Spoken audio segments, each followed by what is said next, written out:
course, when you're working for city government, you're working for the people, or at least you should be. And so I realized, first of all, it was a very toxic environment, even though I learned a hell of a lot. And if it wasn't for the community support, I wouldn't have lasted even 4.5, 5 years. But what I did learn, and this was part of also having deep conversations with my family, I ended up resigning because it had gotten so toxic that the more that I did creatively, the worse retaliation I received. And it wasn't until my aunt said, she said, we raised you to be a change agent.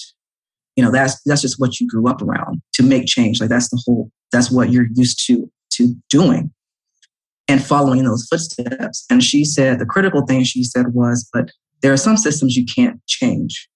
And that's when I realized, after about 5 minutes of being frustrated, like my whole life you raised me to be a change maker, I realized that she was right. Mm-hmm. And that meeting the young lady, the teenager in Mississippi, I was I was the first African-American graduate in the history of Auburn University in landscape architecture and dual degree landscape architecture and planning.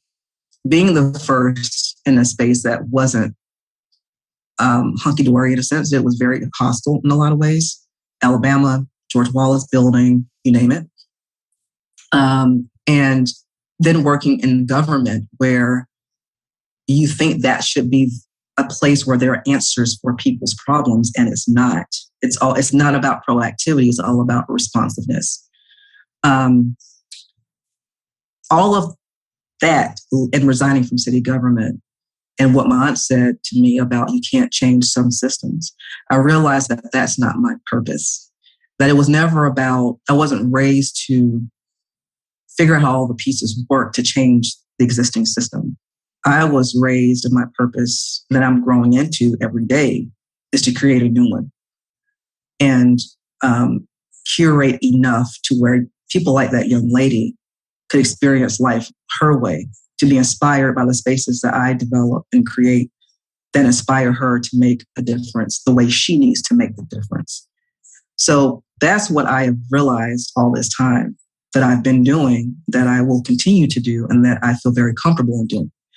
And that is okay to not, and to understand that's my role in all of this. Because that's the other thing. I don't think enough people understand what their role actually is. And one of the things I learned being surrounded by civil rights activists and my family, my grandmother, that everybody has a different role. And it doesn't have to be on the front end all the time. Like everybody doesn't need to be protesting. All of that takes strategy. And it is a lifelong job. You can't just think you're going to protest, make a difference, and then 5 months later you protest. If you're going to do it every day, and as much as you can.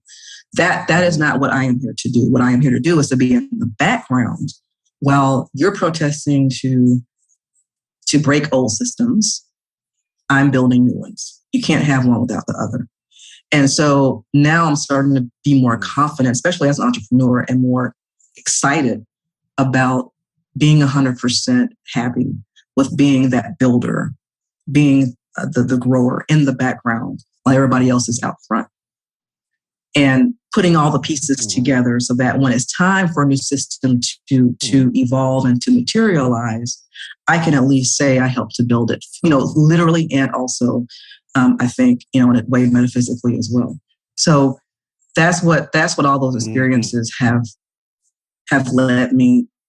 The answer that I have received and what I am starting to feel comfortable with. I don't have to make change the way you make change. I make change and build change the way that's comfortable for me, and that's okay.